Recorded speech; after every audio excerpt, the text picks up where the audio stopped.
মাশাআল্লাহ, মালয়েশিয়ার palm oil বাগানের কি সুন্দর একটা দৃশ্য দেখেন। আল্লাহু আকবার, যে আল্লাহ তাআলার প্রকৃত নিয়ামত দেখেন।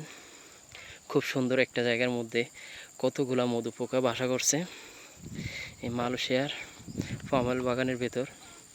দেখেন খুব সুন্দর একটা দৃশ্য দেখার মতো, খুব কাছ থেকে ভিডিও করা হচ্ছে। আপনারা দেখলে খুব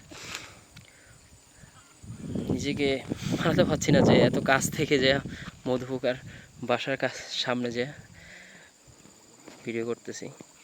দেখেন মধু পোকাগুলো কত সুন্দর।